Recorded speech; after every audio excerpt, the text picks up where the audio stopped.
नमस्कार दोस्तों, मेरे चैनल उपासना पाठ में आपका स्वागत है। दोस्तों, इस वीडियो में हम बात करेंगे कि वृश्चिक राशि को जिंदगी भर इतना दुख क्यों मिलता है।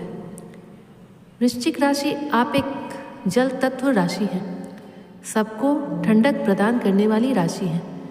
जल के ही जैसे जल सभी मछली और बहुत सारे प्राणियों को पनाह देते हैं, वैसे ही आप भी सबको पनाह देने वाले होते हैं। सबको खुश करने के चक्कर में आप अपनी ही चिंता करना छोड़ देते हैं। दूसरा, आप बहुत ही इमोशनल होते हैं। आपके जैसा प्यार करने वाला, चाहे आप अपनी माँ को प्यार करें, पिता को प्यार करें या बच्चों को, या चाहे आप अपने पति या पत्नी को, आपके जैसे प्यार करने वाला दूसरा होता ही नहीं है। आप एक अटूट प्यार करने वाले होते हैं और आप भी फिर उनसे बदले में प्यार की ही अपेक्षा कर बैठते हैं। पर आपको प्यार के बदले हमेशा धोखा मिलता है। आपके दोस्त आपके पीठ पीछे छुरा घोंपते हैं।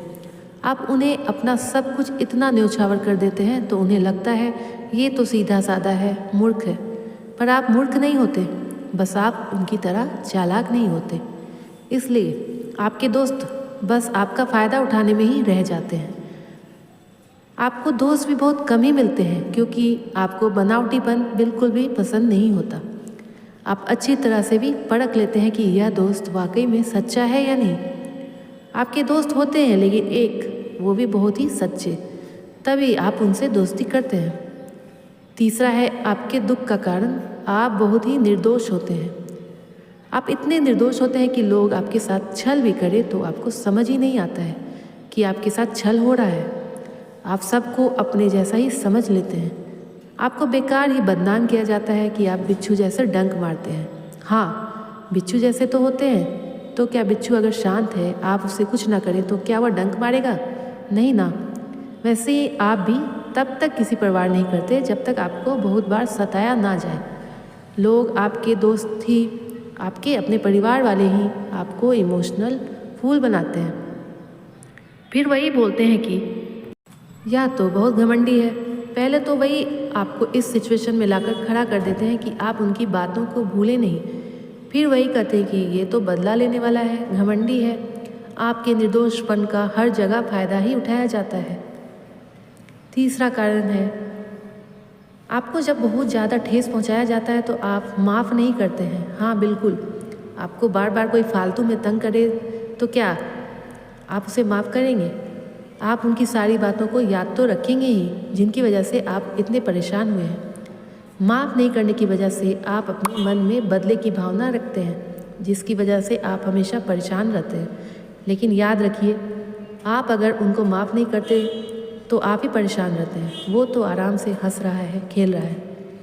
इसलिए आप उनको ज़रा माफ़ करके देखिए। आप अगर माफ़ कर दीजिएगा ना तो आप खुश रहिएगा, लेकिन जिसने आपको दुखी किया है वो ही परेशान रहेगा कि ये तो अब मेरे बारे में सोच ही नहीं रहा है, वह बल्कि खुद ही परेशान हो जाएगा। चौथा कारण है, आपके इष्ट देव कौन है? स्वयं हनुमान जी। तो जिस तरह हनुमान जी अपनी आंतरिक शक्तियों को नहीं जान पाते थे, उन्हें हमेशा याद दिलाया जाता था कि वह क्या चीज़ है, वैसे ही आप भी अपने आप को पहचान ही नहीं पाते कि आप में कितना साहस, कितना मनोबल और कितना कुछ कर दिखाने का भयंकर साहस होता है। आप में एक अटूट शक्ति होती है।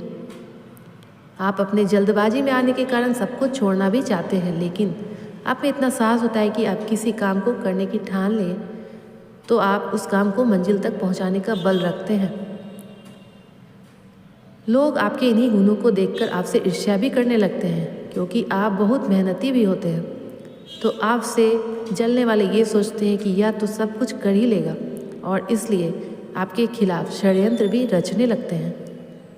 आप जो इतना दुख भोगते हैं, कुछ गलत आदत भी अपना लेते हैं, जैसे कि सिगरेट पीना, शराब पीना। ये सब कहीं पिछले जन्म के कर्मों की वजह से भी हो सकता है। पिछले जन्म में किए गए कुछ खराब कर्मों की वजह से भी ये सब हो रहा है, लेकिन इस जन्म में आप उसे सुधार सकते हैं अपनी आंतरिक शक्तियों को पहचान कर कि आप क्या कर सकते हैं, कौन सी आदत को छोड़ सकते हैं और कौन सी आदत को अपना सकते हैं। याद रखिएगा, आपने जो ठाना है वो करके ही दिखाया है। इसलिए आप हमेशा दुखी रहते हैं। लेकिन अगर आप एक बार अपने आप को जान लीजिएगा तो ज़िंदगी में हमेशा सफल ही रहिएगा। दोस्तों, आशा करती हूँ यह जानकारी आपको अच्छी लगी होगी। अगर अच्छी लगी तो चैनल को एक लाइक, शेयर और सब्सक्राइब जरूर करें। धन्यवाद।